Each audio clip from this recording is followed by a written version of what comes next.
Greetings, friends. This Shabbos we usher in Chodesh Nisan. In 2 weeks, it will be Pesach.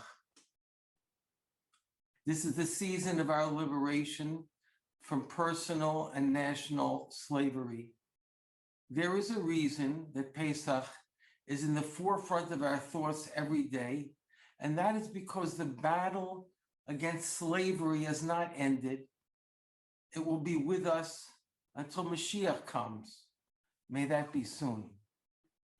The eternal lesson of Pesach is that Am Yisrael is free only when we are attached to the Ribono Shel Olam, the creator of the world, who gave us the Torah as our passport to freedom.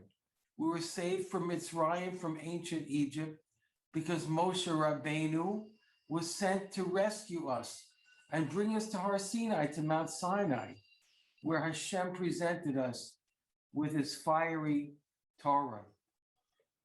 There's a well-known story, I remember it from my childhood, called The Emperor's New Clothes, about the king who paraded in public wearing the, quote, new suit his tailor had pretended to sew for him.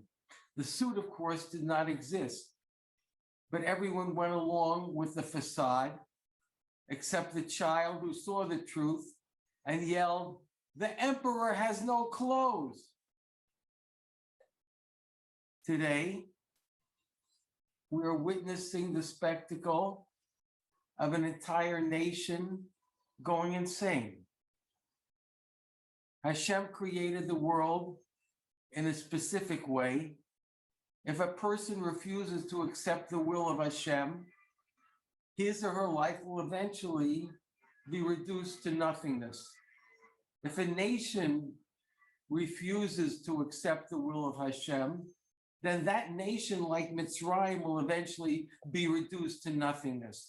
Nothing can exist in opposition to the Torah. And Hashem's tolerance clearly has limits.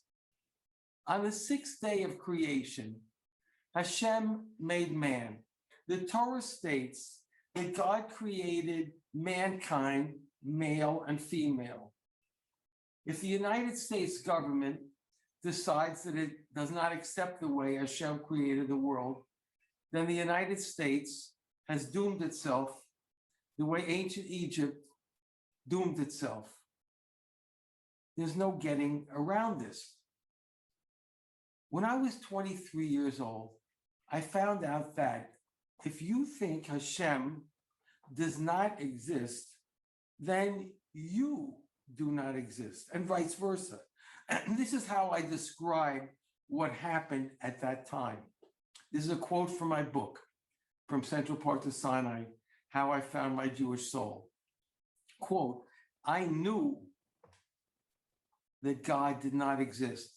The problem was that I felt I also did not exist. Suddenly, I began to turn the whole question around. I had been sure that God did not exist. But now that my own life seemed to be falling apart, I began to wonder. When I was honest about my life, I saw that I did not exist. My life was empty. And at that time, I was sure that God did not exist. But what if God did exist? Maybe then I could also exist. Maybe my existence depends on God. Maybe there was a life I had not even dreamed about. Maybe if God were alive, I could be alive. Why did my intelligence have to be the measuring rod of reality? Maybe I did not understand and God did understand. Did I have to comprehend something for it to be real? Was I the center of the universe? Maybe there was a reality beyond my understanding. I began to have this crazy thought. Could God exist? Pharaoh's first recorded words to Moshe and Aaron were, "Who is Hashem? Who is Hashem?" All of history is a battle between those who represent Hashem and those who want to deny his existence. When a nation rises up and tries to cancel the truth, then it is inevitable that it will try to enslave or destroy Am Yisrael, the nation which represents truth, which represents Hashem. And this is what's happened throughout history. This is what happened in Mitzrayim. This is what happened with Greece, with Rome, in Shushan, with countless dictators, large and small, throughout history, down to the Third Reich. May their names be ground to dust. In the beginning of history, in the days of Noah, the great flood came upon the earth because the inhabitants of the world in that generation were trying to nullify the Torah. The great flood occurred as a result of moral degradation. As it says, quote, all flesh had perverted its way on the earth.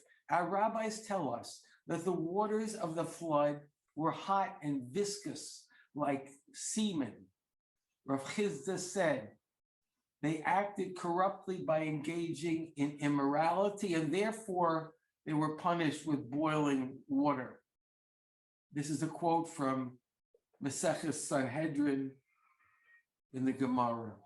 We're already seeing in the United States strong signs of institutionalized anti-Semitic behavior. This is consistent with the pervasive insanity that is causing an entire nation to attack the laws that Hashem instituted.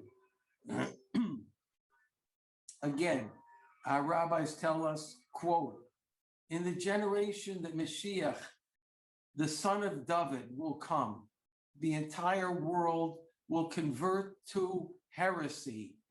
For Rabbi Yitzchak said, Mashiach will not come until the entire world converts to heresy. My friends, the danger is very great, and the need to cling to Hashem and His Torah is very great. We're being tested once again, as our ancestors were tested in Mitzrayim. Hashem will surely save those who cling to Him and His Torah, but we must be prepared. Please note these words: for the destruction of all those cultures who are battling Hashem. One cannot underestimate the magnitude of this upheaval. There will come a day when Hashem will save the world from those who hate Him. Quote, on that day Hashem saved Israel from the hand of Egypt and saw the great hand that Hashem inflicted upon Egypt, and the people revered Hashem, and they had faith in Hashem and Moses, his servant. This is the eternal lesson of Pesach. May we see Hashem's complete salvation soon in our days.